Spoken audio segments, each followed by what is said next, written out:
convicted murderer remains on the run. 911 emergency. Police. Because we can't find him. Give the detectives their first big break in the case. Guilty to the crime of first-degree murder. To impose life imprisonment. Guilty. Sentence of life in prison without parole. Hello everyone, and welcome to True Crime Corner. My name is Amanda, and today we're going to cover the South Florida killer clown murder of 1990. Just a little warning, this case deals with gun violence, death by car accidents, and murder. Please keep this in mind if you continue to listen. The victim of this case is a woman named Marlene. Marlene's parents described her as always friendly, loving, respectful, and curious. She was born in Michigan, where she spent her time with her two sisters on her grandfather's farm. Growing up, she loved to bake, do arts and crafts, and she especially loved to paint clowns. Marlene ended up becoming a mother at a very early age. When she was just 15, she had her first child, John Jr. A few years later, she had her second son, Joey. After the boys were born, her husband at the time tragically passed away in an auto accident. When she was 22, she remarried to a man named Michael Warren. The couple then moved to South Florida to be closer to Michael's family. After the move to Florida, Michael gets a job as a meat inspector, and the couple decides to invest in a few rental properties. This investment takes off, and the couple decides to move into their dream home in Wellington, Florida. Here, Michael quits his job and opens a used car lot called Bargain Motors. The area they moved to was a very classy, upscale neighborhood. While Marlene fit into this new environment, Michael struggled to. Due to this indifference, Marlene and Michael lived very different lives and did not spend much time together. Marlene spent her time keeping up with the rental properties, while Michael spent his time pursuing his love for airplanes. Neighbors were suspicious of Michael, and for a very good reason. When Michael eventually got his own plane, it ended up stolen, and then turned up with a broken engine. Before this incident, he was really into horse races. He ended up having his own horse that raced, but it also went missing and was found dead in a ditch. In the spring of 1983, Michael was arrested for odometer tampering with the cars that he was selling. By setting the odometer back, the cars appeared to have less miles, and he could charge more for the cars. He pleaded guilty and ended up serving 18 months probation, but he was able to avoid prison and avoid losing his business. Tragically, on September 23, 1988, Marlene's first son, John Jr., passes away the same way that his father did, in a car crash. This further caused issues with Michael and Marlene's marriage. Around this time, Marlene confided in her neighbors, saying that she feared her husband. She even told her parents that she wanted a divorce, but she was too afraid that Michael was going to kill her. Fast forward a few years, and it's May 26, 1990. It's a rainy Saturday morning at the Warren house. This morning, Michael is at a horse race. Marlene is making breakfast for her son Joey and a few of his friends, when around 10:45 she hears a knock on the door. Marlene answers to see a person dressed as a clown holding balloons and flowers. Marlene is excited at the surprise and even claims, "Oh, how nice!" before the clown drops the balloons and flowers to reveal a gun.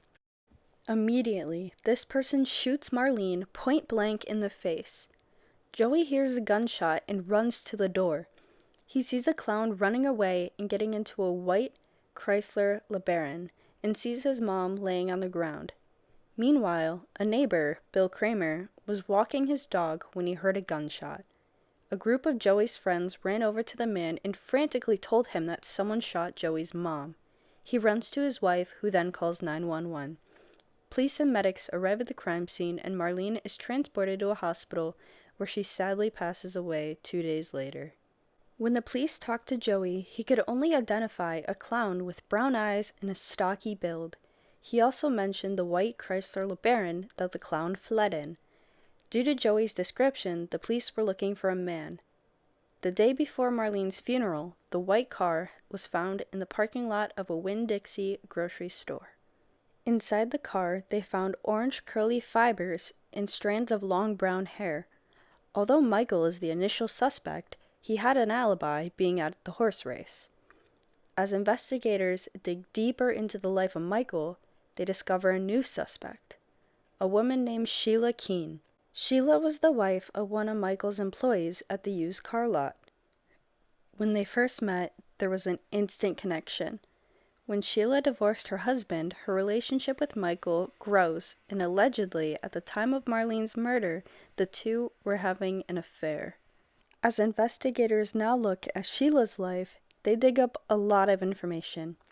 Sheila grew up in Central Florida, and from a young age, she had a criminal history of shoplifting and eventually theft.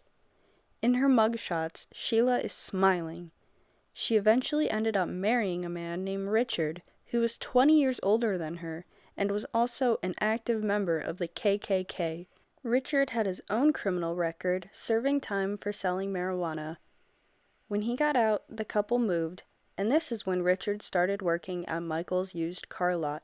At this point, Michael and his entire business was becoming more and more sketchy. Employees at the car lot said that when Michael and Marlene would get into fights, he would come into work raging, saying that he would pay someone $10,000 to kill his wife. Eventually, Sheila would pretend to be a prostitute to attract a new customer that had just bought a car, as Michael and her husband Richard would repossess the car. After her divorce, Sheila ended up getting her own apartment. Michael was over there so often that the neighbors actually thought that they were married. Michael's mother recalled an instance where she went along to the racetrack with Sheila and Michael. She asked Sheila if she loved Michael, and she said she did. When she asked Michael the same question, he replied, "I love myself." Just before the murder, a couple rented a white Chrysler LeBaron from a nearby shop called Payless Cars. When they went to return the car, they opened up the phone book and saw a big ad for Michael's shop. The top of this ad read, "Pay less," in big letters, with the name of the shop, Bargain Motors, written smaller under. The couple got confused and phoned Michael's shop. They were told to just leave the car at the gate and leave the keys on the windshield. This car is now technically stolen and ends up being the exact same car that was used to flee the crime scene. Due to a lack of DNA identifying technology at the time, the hair samples in the car could not be identified. This didn't stop investigators from trying to find answers. Detectives have found where the costume, flowers, and balloons had all been purchased from.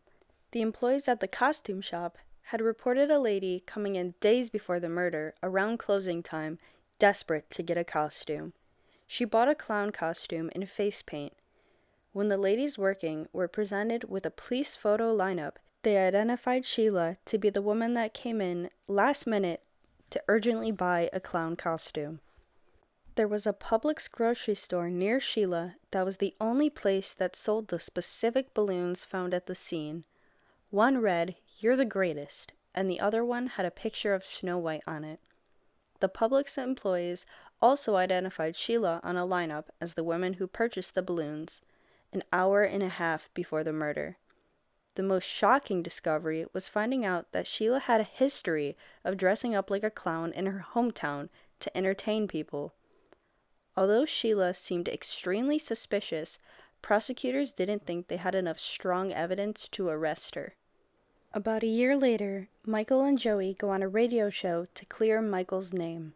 Michael, were you under the impression that you were a suspect from the very beginning? Most definitely. He never. Spouse? Matter of fact, I like to go into detail about that. Joey still believes a man committed the crime and therefore thinks Sheila is innocent. You've either heard about this or been told this, or it's been asked of you that the police were suspicious, and she is even mentioned as a prime suspect in all of this. Would that shock you that she would be a prime suspect? Yes, it was. Could you tell by their gait or by their mannerisms whether the person was a man or a woman? Well, to me, it seemed like a man Why? because of the big hands and the size of the person. Despite Joey's opinion, Sheila is still the main suspect. Around this time, Joey was hanging out with a group of very bad kids. One of them did something unexpected when he was around, and Joey was being charged with attempted murder. While at the courthouse, Michael asked a lawyer if a man was going to hire someone to kill his wife, does that mean he wouldn't inherit the estate? The lawyer, not thinking, says, only if another person did it.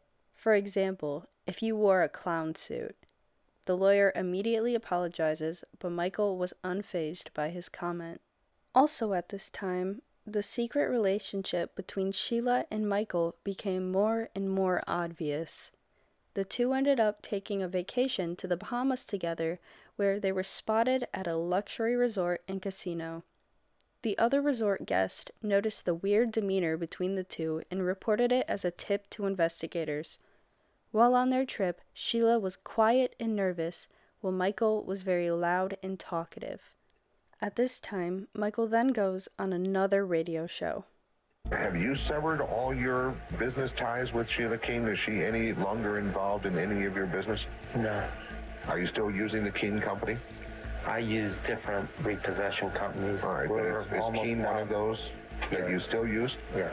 So you still do have at least some business relationship with the Keene repo business? With Mr. Keene, yes. With Mr. Keene. Have you spoken to Sheila? I've spoken to both of them in the past, yes. When was the last time you spoke to Sheila? Probably about a month ago. From here, detectives start to dig deeper into Michael's used car business. Shortly after, Michael was placed under arrest once again for odometer tampering. This time, Michael gets 9 years in prison. The case is slowly growing cold until the son of one of Michael's employees reaches out to the police and claims that he has information that ties Michael to his wife's murder. While on his deathbed, the man confided in his son and told him that the police would find all of their answers if they found a car that was now underwater. He even told them where the car exactly was, where the gun was, and who hid the car. The police sent divers down, and they did find a car in the exact same spot they were told, but they couldn't find a gun or the clown costume. This set the case back to square one. In 2002, Michael and Sheila go to Las Vegas and get married. Marlene's parents are absolutely devastated by this news because they truly believe that Sheila murdered their daughter. In 2013, the case is reopened due to the Palm Beach Sheriff's Office receiving a grant to reopen cold cases. A task force is assembled for this case and is consisted of the FBI and the state attorney's office. The task force was able to re-interview witnesses and were able to take almost 30-year-old evidence that was saved and review it. The fact that Michael and Sheila were now married put Sheila right back as the prime suspect. By now, Michael and Sheila have moved to Abington, Virginia, and Sheila has changed her name to Debbie. Because no one in their new town knows about the couple's past, they felt like they had a fresh start. The two ended up opening a successful fast food restaurant in Kingsport, Tennessee. Their neighbors described their relationship by saying you could just tell how much they loved each other. They had great relationships in their new town, other than one night when Sheila was drinking with coworkers at a company party. She was intoxicated and confessed that she had essentially gotten away with murder. On September 26, 2017, Michael and Sheila are headed home when they get pulled over. Sheila is then arrested. While she's being detained, she only asked, "Is my husband being arrested too?" Once again, as she gets her mugshot taken, she is smiling. Sheila pleaded not guilty. At this point, there's a ton of evidence pointing towards her. She had access to the white Chrysler LeBaron that was left at Michael's dealership by accident. The orange wig fibers that were found in the car also matched fibers that were left on the strings of the balloons at the crime scene. And carpet fibers from the car matched up with fibers found on Sheila's shoes and throughout her apartment. She had drunkenly confessed to getting away with murder to coworkers. She had a history of dressing up as a clown. The employees at the local Publix and costume store immediately identified her on a police photo lineup, and most importantly, her relationship with Michael.